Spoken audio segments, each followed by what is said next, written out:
The dust-stained windows of Doc Thompson's clinic reflected the amber glow of sunset as Anna Anderson clutched her 5-year-old son Elijah to her chest, his small body burning with fever. She had traveled 20 miles from her homestead outside Amarillo, Texas, desperate for help, only to discover her worst fear realized she did not have enough money to pay for the doctor's services. "Please," Anna begged, her voice cracking as she stood in the doorway of the clinic, her dress worn thin from years of washing. "My boy is all I have. I can work, I can clean, I can do anything." Doc Thompson shook his head, regret visible on his weathered face. "I'm sorry, Mrs. Anderson. I need to be paid. Times are hard for everyone in 1885. Anna felt her world collapsing as she backed away from the clinic, the weight of her dying child growing heavier with each step. 3 days of fever had left Elijah barely conscious, his once vibrant eyes dull and unfocused. Her husband had been dead for 2 years, taken by the same fever that now threatened their son. She stumbled down the clinic steps, tears blurring her vision when a deep voice cut through her despair. "Your child will not die today." Anna looked up to see a tall man standing beside his chestnut horse. His face was partially hidden beneath the brim of a well-worn hat, but she could make out the hard lines of his jaw and the determined set of his mouth. A leather holster hung at his hip, and the silver spurs on his boots caught the dying sunlight. "I don't take charity," Anna whispered, pride still burning despite her circumstances. The stranger stepped closer, revealing eyes the color of a summer storm. "It's not charity, madam. It's what decent folks do for one another." Before Anna could protest further, he had swept past her into the clinic, the door swinging closed behind him. Through the dusty windows, she could see him speaking with Doc Thompson, his posture tense. A minute later, he emerged. "Doc's waiting for you," he said simply. "Name's Thomas Blackburn, by the way. Most folks call me Tucker." Anna clutched Elijah tighter. "I can't repay you, Mr. Blackburn." A hint of a smile touched his lips. "Wasn't asking for payment." He gestured toward the door. "Your boy needs help. Now." As Anna rushed inside, she heard Tucker's voice once more. "I'll be back tomorrow to check on the boy." Doc Thompson worked through the night, bringing Elijah's fever down with cold compresses and medicine that Anna knew cost more than she could earn in a month. By morning, the color had returned to her son's cheeks, and he had managed to keep down a little broth. "Mama," Elijah whispered, his first word in days, and Anna felt her heart might burst from relief. Doc Thompson placed a gentle hand on her shoulder. "He'll need rest and more medicine, but he's through the worst of it." "Mr. Blackburn," Anna began. "Paid for everything," Doc confirmed. "Medicine, my time, even a room at the boarding house for you both until the boy's strong enough to travel." He paused, studying her face.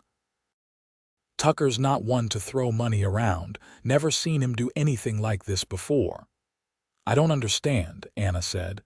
"Why would a stranger help us?" "That's a question you'll have to ask him yourself." Doc Thompson glanced toward the window. "And it looks like you'll get your chance. He's here."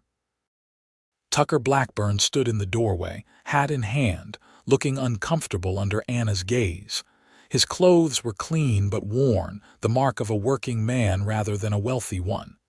He nodded toward Elijah. "Boy looks better." "Because of you," Anna said, rising from her chair. "I don't know how to thank you." Tucker shifted his weight. "No need for thanks, just glad the medicine worked." "Why?" The question escaped before Anna could stop it. "Why help us?" Something passed across Tucker's face, a shadow of memory or pain. "Lost my sister and her boy to fever 5 years back. Doctor wouldn't treat them without payment up front." His jaw tightened. No one should have to watch their child die over money. The simple honesty in his words struck Anna deeply. There was no pretense in this man, no hidden motive she could detect. I insist on repaying you somehow, Anna said. I have a small homestead. I can raise crops, I can sow. Tucker held up a hand to stop her. Madam Anna, she corrected gently. Anna Anderson. Anna, he amended, the name sounding different in his deep voice. Your boy getting well is payment enough. Elijah stirred on the cot, his eyes opening. Are you an angel? He asked Tucker, his voice small but clear. Tucker's weathered face broke into a genuine smile. No, son. Just a cowboy passing through. He saved you, Anna told Elijah, smoothing back his damp hair. Mr. Blackburn made sure the doctor could make you better. Elijah studied Tucker with solemn eyes. Thank you, mister. The simple gratitude seemed to affect Tucker more than Anna's words had. He cleared his throat and set his hat back on his head. You rest up now. Doctor says you need to get your strength back. Are you leaving?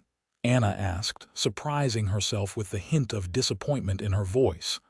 Got work at the Carson Ranch for another week, Tucker replied. But I'll check in before I move on. After he left, Anna sat by Elijah's side, watching her son drift back to sleep.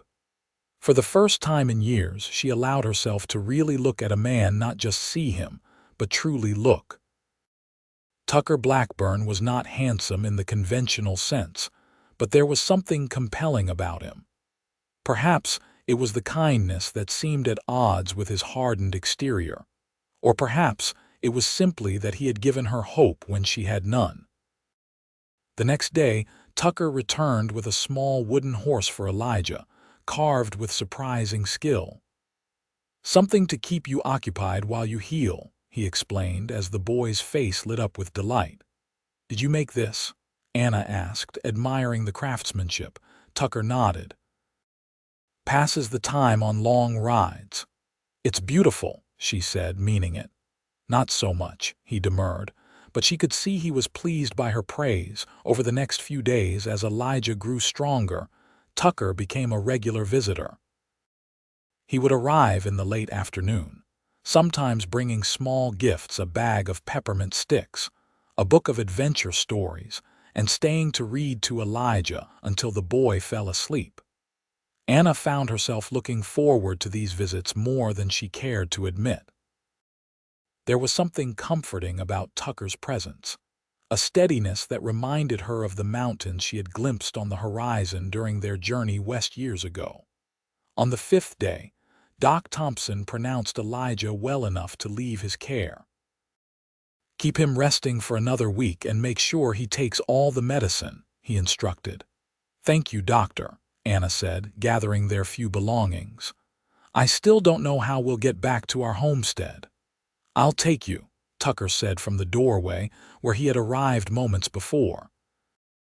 Got a wagon borrowed from the ranch. Anna started to protest, but the look in Tucker's eyes stopped her. Thank you, she said instead. The journey back to the Anderson homestead took most of the day. Elijah, still weak but improving, slept against Anna's side for much of the trip.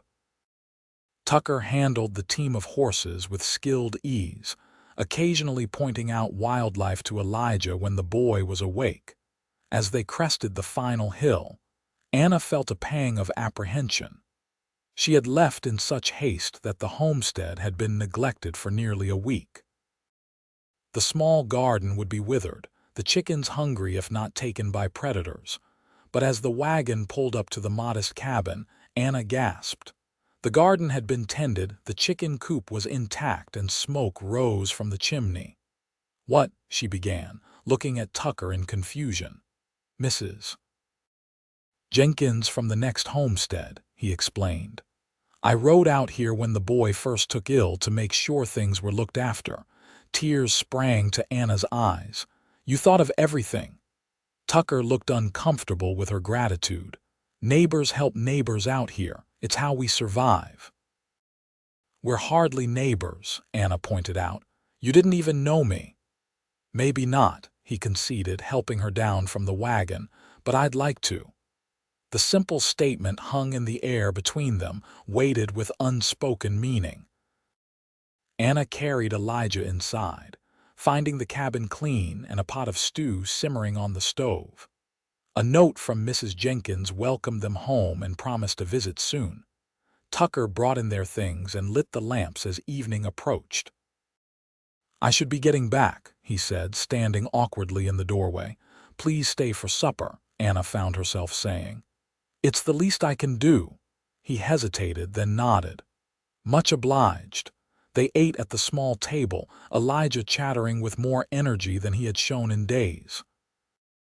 Anna noticed how Tucker listened intently to the boy, answering his questions about horses and cattle with patience. After Elijah was tucked into bed, Anna and Tucker sat on the porch steps, watching the stars emerge in the vast Texas sky. "Your husband," Tucker said finally. "How long has he been gone?" 2 years, Anna replied. "Fever took him too. We'd only been out here for a year when he got sick. I've been trying to keep the homestead going since then." Tucker nodded, understanding in his eyes. "Hard country for a woman alone." "I manage," she said, lifting her chin. "Never doubted it," he replied, "but everyone needs help sometimes." The honesty in his voice disarmed her. "Yes," Anna admitted, "and I'm grateful for yours." "I'll be moving on soon," Tucker said after a moment. "Job at the Carson place is ending and I've got work lined up in Colorado." Anna felt a surprising twist of disappointment. "Of course, you have your own life." Tucker studied her face in the dim light. "Before I go, I'd like to help you get this place in better shape. Fix that leaking roof, mend the corral fence." "You don't have to, I know," he interrupted gently, "but I want to." Over the next few days, Tucker split his time between the Carson Ranch and the Anderson homestead. He arrived each morning at dawn, worked until he had to leave for his paying job, then returned in the evening to do more. The roof was patched, the corral fence mended, the well cleaned. He even managed to trap a fox that had been taking chickens from nearby farms. Elijah followed Tucker everywhere he was allowed, watching with wide eyes as the cowboy showed him how to hammer nails and fill water troughs properly. Anna caught herself watching them together, imagining a different life where Elijah had a father figure to guide him. "He's taken to you," she commented one evening as they shared coffee after Elijah had gone to bed. Tucker smiled, a rare, full smile that transformed his face. "He's a good boy, smart too." "He hasn't had many men in his life," Anna said carefully. "His father died when he was 3 and we don't get many visitors out here." Tucker nodded, understanding the unspoken message. "I wouldn't disappoint him intentionally." "I know," Anna said softly. "That's what worries me." The next day, Tucker didn't come in the morning as expected. By noon, Anna was trying not to worry, telling herself he had never promised to help every day.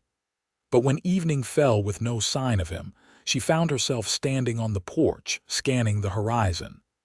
"Is Mr. Tucker coming today, Mama?" Elijah asked, his small face concerned. "I'm sure he's just busy," Anna replied, hoping her voice sounded more confident than she felt. It was nearly dark when she heard hoofbeats approaching. Tucker dismounted stiffly, and Anna could see even in the fading light that something was wrong. "What happened?" she asked, hurrying down the steps.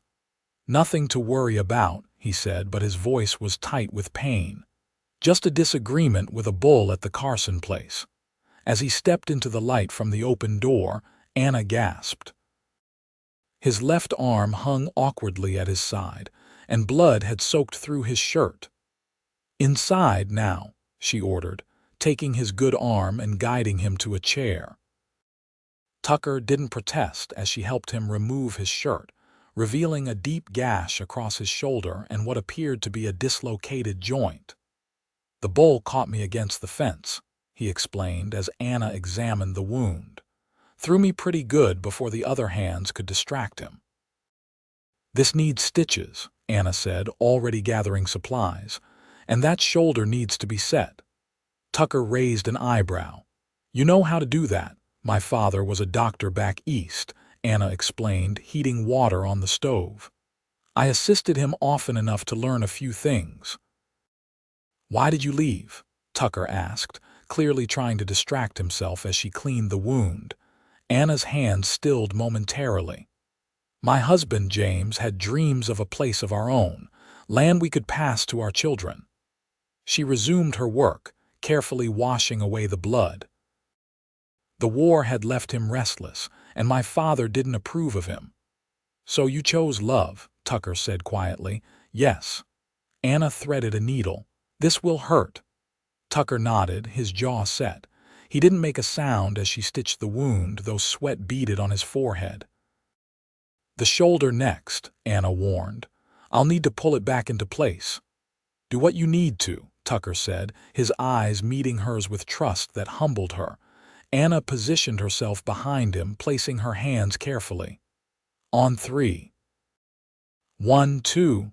She pulled sharply before saying 3, a trick her father had taught her. Tucker's breath hissed between his teeth as the joint slipped back into place.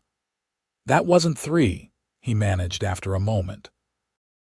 It works better when you're not tensed up waiting for it, Anna explained, already preparing a sling. You're good at this, Tucker observed as she finished bandaging his shoulder. I always thought I might follow my father's path, Anna admitted, but life had other plans. Do you regret it? Tucker asked. Coming west, Anna considered the question honestly. Sometimes, she said finally. When winter comes and the roof leaks, or when Elijah is sick and help is 20 miles away. But then spring arrives and I see this land bloom and I remember why James loved it so. She secured the sling around Tucker's neck. And I think of what he would want for Elijah to grow up strong and free, with room to become his own man. Tucker watched her face as she spoke, something shifting in his expression. You're remarkable, Anna Anderson. The simple compliment brought heat to her cheeks. You should stay here tonight, she said, changing the subject. You shouldn't ride with that shoulder. Tucker didn't argue, which told Anna how much pain he must be in. She made up a pallet near the fireplace, helping him lie down despite his protests that he could sleep in the barn in the morning. Anna found him already awake, trying awkwardly to make coffee one-handed.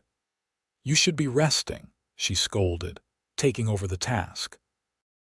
Not used to sitting idle, Tucker admitted, and I need to get back to the ranch.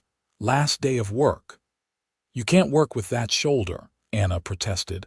Tucker's mouth quirked in a half-smile. Already sent word with a passing rider yesterday that I'd be collecting my pay today. Carson knows I'm moving on. To Colorado, Anna remembered, feeling that same twist of disappointment. That was the plan, Tucker agreed, watching her carefully, but plans can change. Before Anna could ask what he meant, Elijah burst into the kitchen, his face lighting up at the sight of Tucker. You're still here, morning partner, Tucker greeted him. Your ma patched me up good as new. Almost, Anna corrected. That shoulder needs time to heal properly. Is that why you're staying? Elijah asked hopefully. Tucker glanced at Anna, a question in his eyes. That depends on your ma.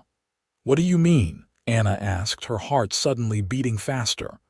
I've been thinking, Tucker said, setting down his coffee cup. This place needs work that's hard for one person, especially with a young boy to look after. We manage, Anna said, echoing her words from days before. You do, Tucker acknowledged, but you shouldn't have to just manage. He took a deep breath. I've saved most of my wages these past few years. Not much, but enough to invest in a place that has potential. Anna stared at him. What are you saying? I'm saying I'd like to stay, Tucker said simply. Help you build this place up proper, as a partner at first if you're willing, and maybe. He trailed off, suddenly uncertain, maybe more in time. The boldness of his proposal left Anna speechless. She had known this man for barely 2 weeks, yet something about him felt familiar, as if they had known each other for years. Tucker, she began, unsure how to respond.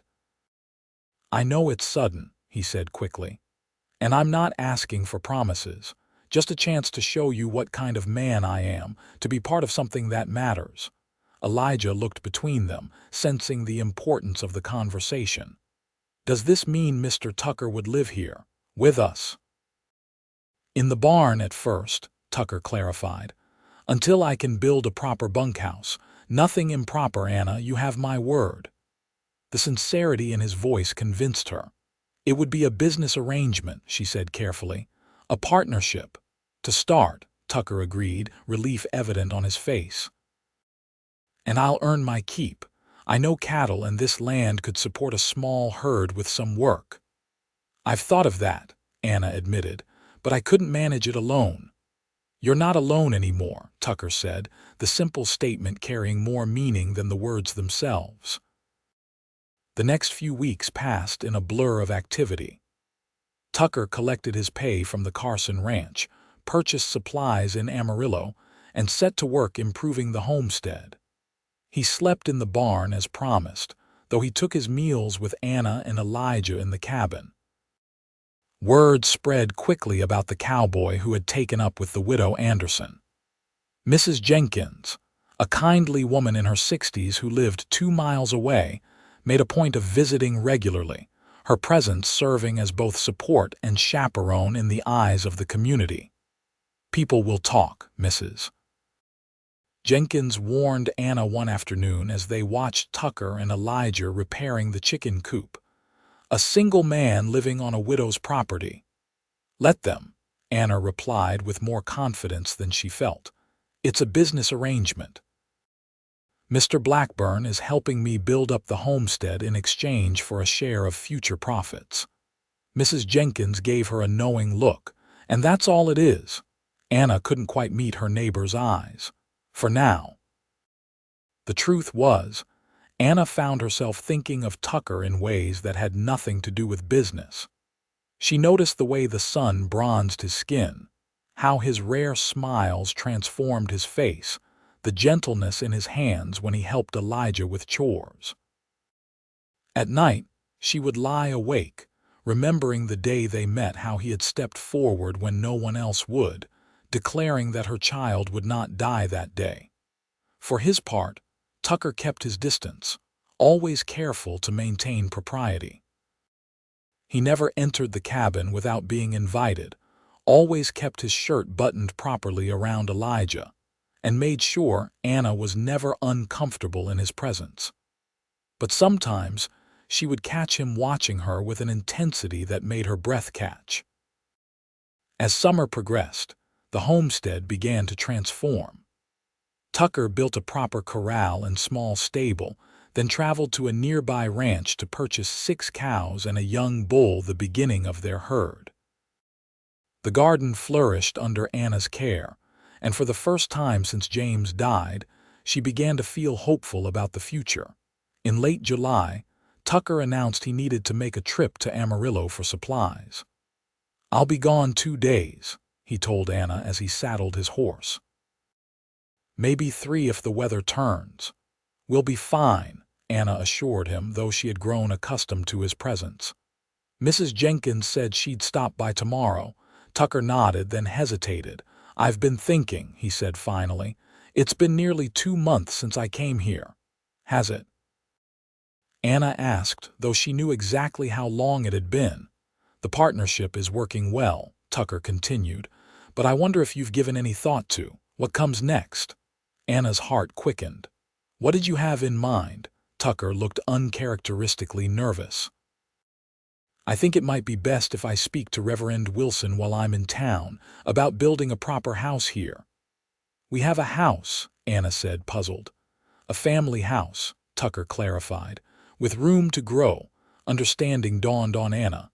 "Tucker, I know it's soon," he said quickly.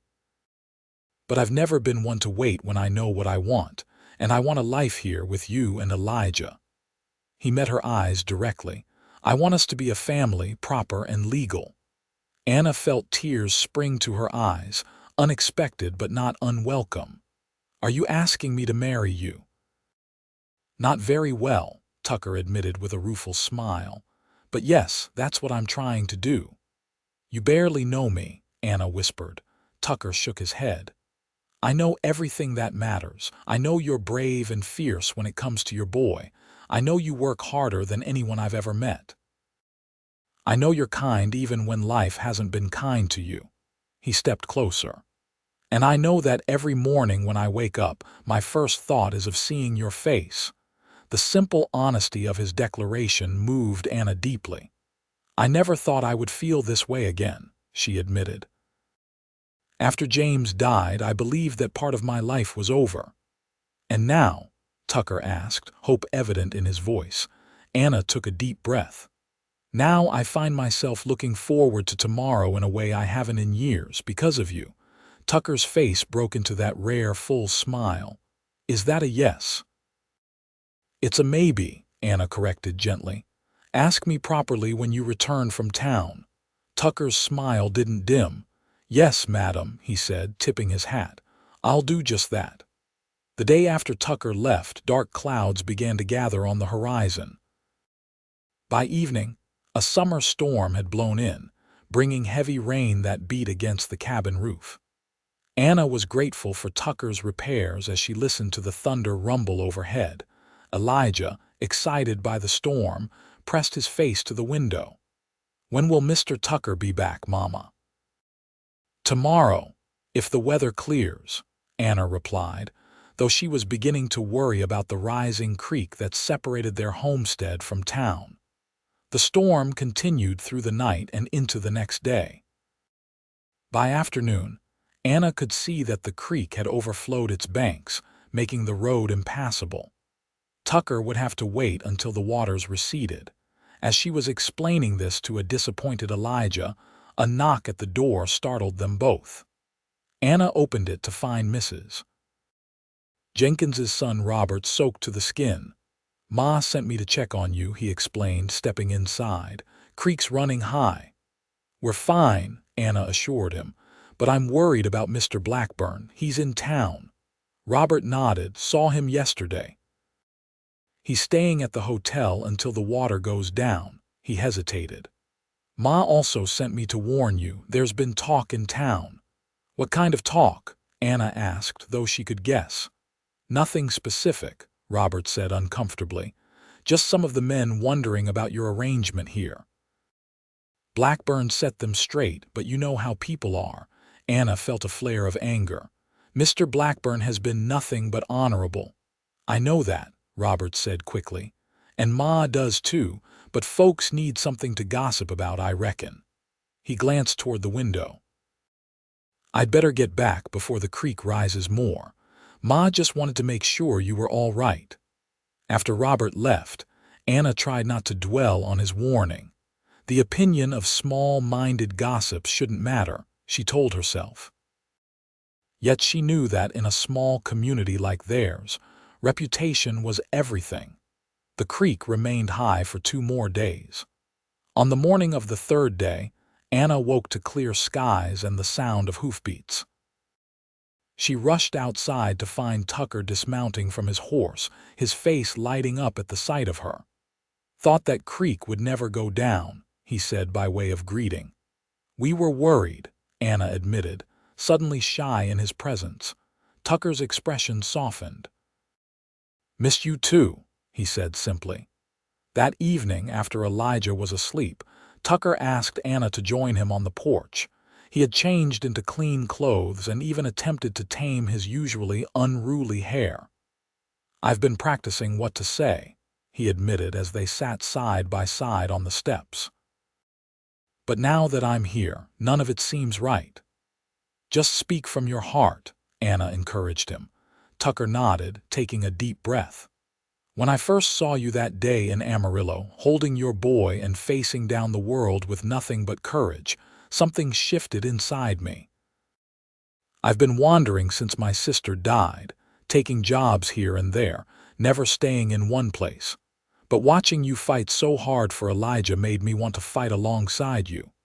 He took her hand, his calloused palm warm against her skin. These past months have shown me what I was missing. A purpose, a home. His voice softened. Someone to come home to. From his pocket, Tucker withdrew a small box. "It's not fancy," he warned as he opened it to reveal a simple gold band. "But it's solid. Like what I'm offering you, not a life of luxury, but one built on something real." Anna felt tears pricking her eyes as Tucker slid from the step to one knee before her. "Anna Anderson, would you do me the honor of becoming my wife? Let me be a father to Elijah and perhaps, God willing, more children in time. Let me build a life with you that's strong enough to weather whatever storms come our way." The sincerity in his eyes left no room for doubt. This was a man who would stand by her through whatever life brought them. "Yes," Anna whispered, her voice catching. "Yes, Tucker Blackburn. I will marry you." His smile was like sunrise breaking over the plains. Gently, he slipped the ring onto her finger, then raised her hand to his lips. "I should warn you," Anna said as he sat beside her again. "Robert Jenkins says there's been talk in town about us." Tucker's expression darkened momentarily. "I heard it, set them straight as best I could." "What did they say?" Anna asked. "Nothing worth repeating," Tucker replied firmly. "But it's part of why I wanted to make things official, not just for appearances, Anna. I would have asked you to marry me regardless, but this way no one can question your honor or mine." "When?" Anna asked, practical considerations already filtering through her happiness. "It will take time to arrange a proper wedding," Tucker smiled. "Already spoke to Reverend Wilson. He can marry us next Sunday after services, if that suits you. Mrs. Jenkins offered to host a small gathering at her place after." Anna laughed, surprised and touched by his planning. "You were that confident of my answer." "Hopeful," Tucker corrected. "Not confident. I've learned not to take anything for granted in this life." The week leading up to their wedding passed in a flurry of preparation. Mrs. Jenkins and her daughter helped Anna refresh her best dress, adding new lace at the collar and cuffs. Tucker rode to neighboring ranches, personally inviting the families they knew to attend the ceremony. On the morning of their wedding day, Anna woke before dawn. She stood at the window of her small bedroom, watching the first light touch the eastern horizon, thinking of James and the life they had planned together. She had loved him deeply, would always hold him in her heart. But she had learned that the heart had room for new love, different but no less real. "I think you would approve," she whispered to the memory of her first husband. "You would like him. He's good to Elijah and he makes me laugh again." Mrs. Jenkins arrived early to help Anna dress. "You look beautiful," she declared as she arranged Anna's hair. "That man of yours won't know what hit him." "He's not my man yet," Anna replied, though her cheeks warmed at the thought. "Been yours since the day he paid that doctor bill," Mrs. Jenkins said with the confidence of long experience. "Some things are just meant to be." The small church in Amarillo was filled with more people than Anna had expected. It seemed that the same community that had gossiped about them now turned out in force to witness their union. Tucker stood at the front, wearing a new shirt and vest, his normally weathered face solemn with the importance of the moment. When Anna walked down the aisle with Elijah at her side, Tucker's expression transformed. The naked emotion on his face, love, wonder, gratitude, brought tears to Anna's eyes. Reverend Wilson conducted a simple but heartfelt service. When it came time for vows, Tucker's voice rang clear and true through the small church. "I, Thomas James Blackburn, take thee, Anna Marie Anderson, to be my lawful wedded wife. To have and to hold from this day forward for better, for worse, for richer, for poorer, in sickness and in health, to love and to cherish, until death do us part." When Anna repeated the vows, she was surprised by the steadiness in her own voice. This felt right, as if her life had been leading to this moment.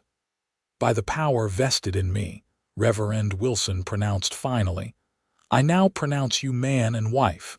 You may kiss your bride." Tucker's kiss was gentle and reverent, mindful of their audience yet conveying a promise of deeper passion to come.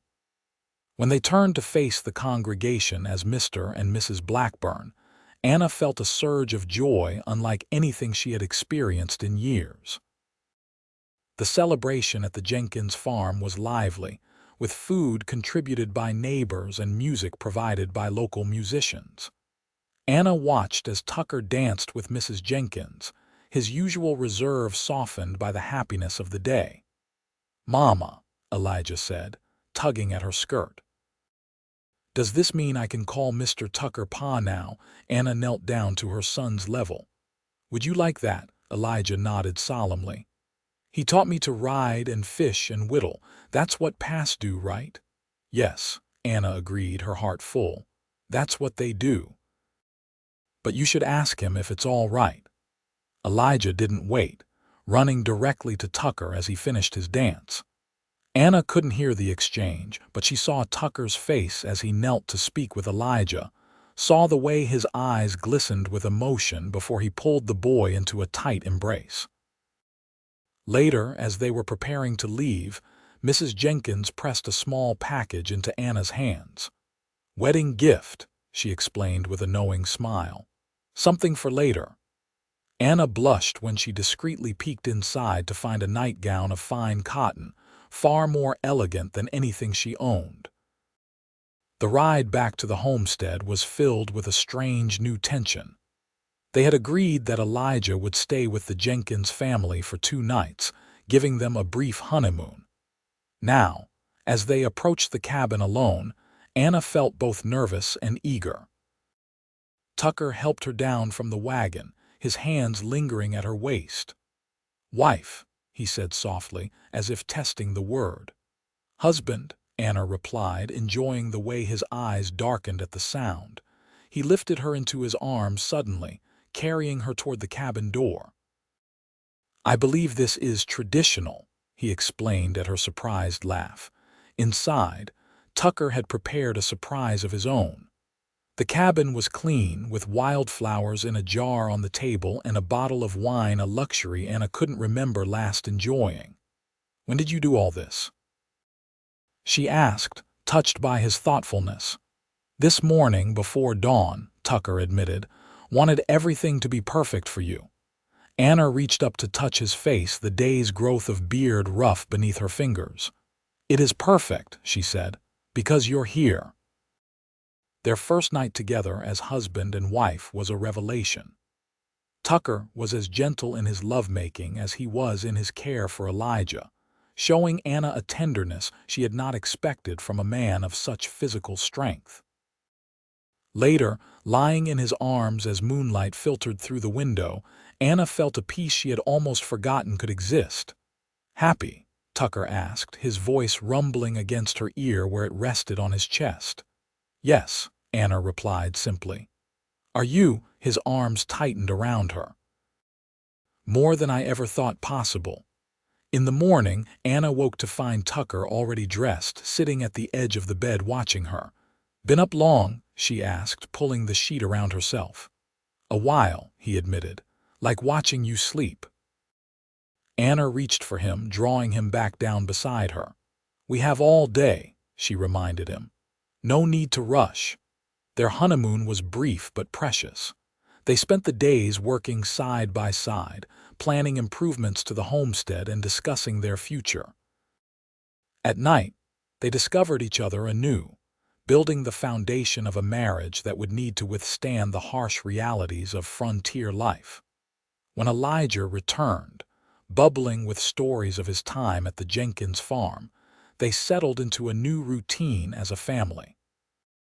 Tucker began work on a larger house, determined that Anna should have a proper home with rooms for the children he hoped they would have together.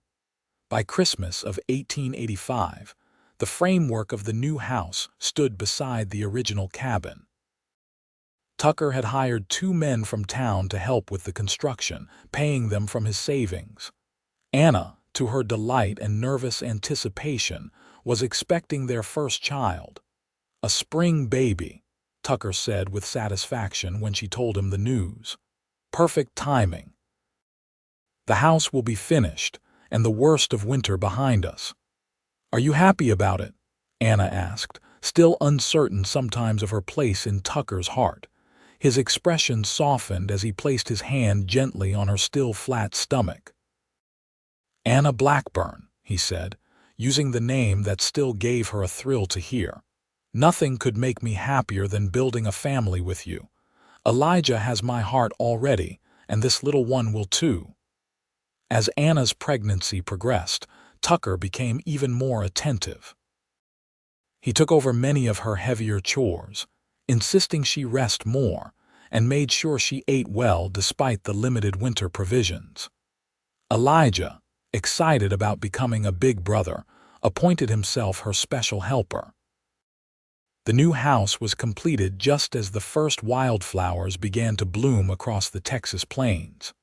It was modest by some standards, but to Anna it was a palace: 4 proper rooms, glass windows, a sturdy roof, and a kitchen large enough for her to work comfortably. "Your castle, my lady," Tucker said with a flourish as he carried her across the threshold on moving day, making her laugh despite her advanced pregnancy. April brought their daughter into the world after a difficult labor that left Tucker pacing outside the bedroom door while Mrs. Jenkins attended Anna. When at last he was allowed inside, the sight of Anna holding their tiny daughter rendered him speechless. "Meet your father, Sarah Elizabeth Blackburn," Anna said, tears of joy streaming down her face. Tucker approached the bed cautiously, as if afraid his size might somehow harm the infant. When Anna placed Sarah in his arms, his hands so capable with horses and tools trembled slightly. "She's perfect," he whispered, awe in his voice. "Like her mother." Elijah, allowed in to meet his sister, studied her with solemn curiosity. "She's awful small," he observed, "but pretty. She'll grow," Tucker assured him, "and you'll be the best big brother a girl could ask for." As spring turned to summer, the Blackburn family thrived. The cattle herd increased, the crops were plentiful, and Sarah grew into a happy, healthy baby with her father's storm-colored eyes and her mother's determined spirit. On the first anniversary of the day they met, Tucker surprised Anna with a special gift: a locket containing miniature portraits of Elijah and Sarah, painted by an artist who had passed through Amarillo. "So you can always keep them close to your heart," he explained as he fastened it around her neck. "Tucker," Anna said, deeply moved, "it's beautiful, but I have nothing for you," he smiled, drawing her into his arms. "You gave me everything the day you said yes: a home, a family, a purpose." He kissed her gently. "I was a drifter before you, Anna.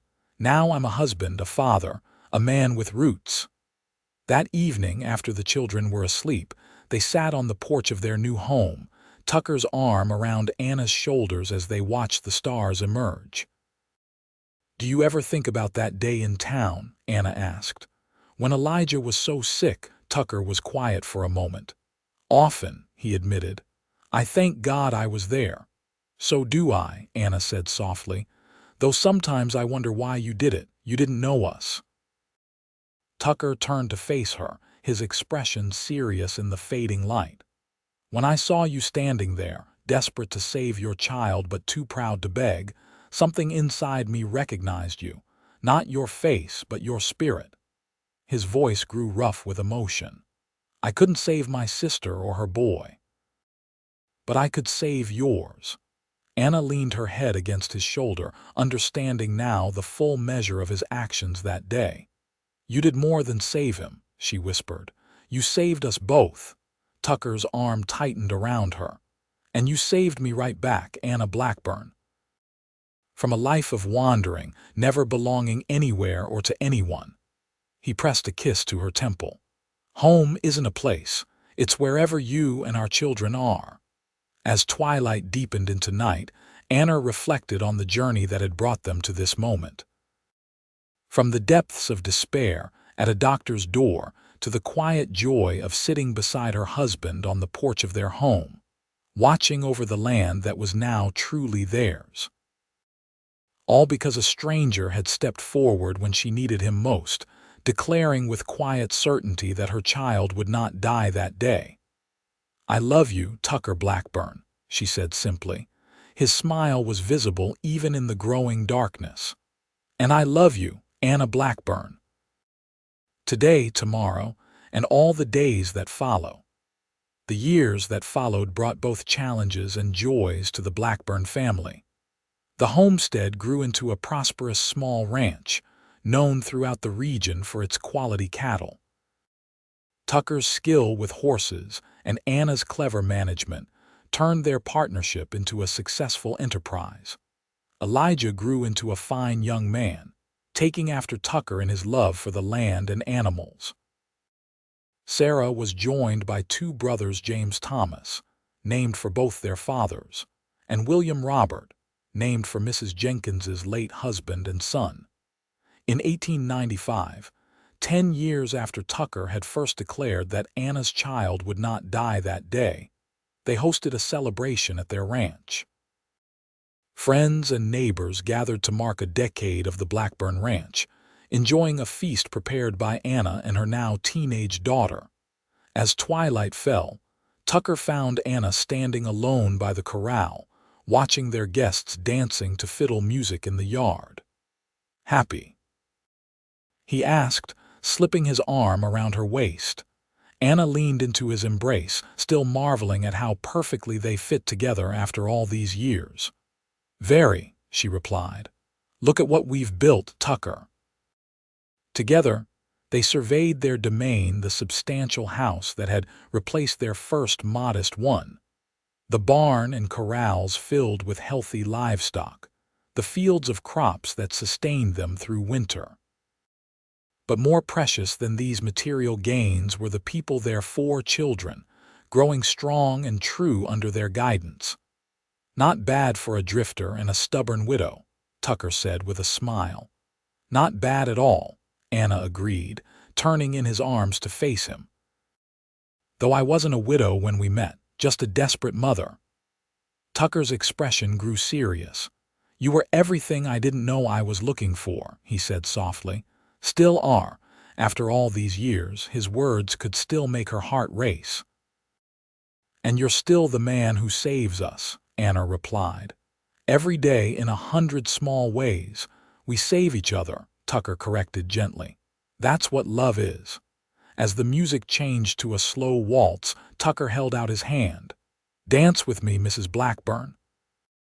Anna placed her hand in his, feeling the familiar calluses earned through years of hard work. "Always, Mr. Blackburn." Under the Texas stars, surrounded by the life they had built together, they danced, no longer strangers brought together by chance, but partners bound by choice, by love, and by the promise fulfilled on that fateful day when a cowboy had declared with quiet certainty that a child would not die today.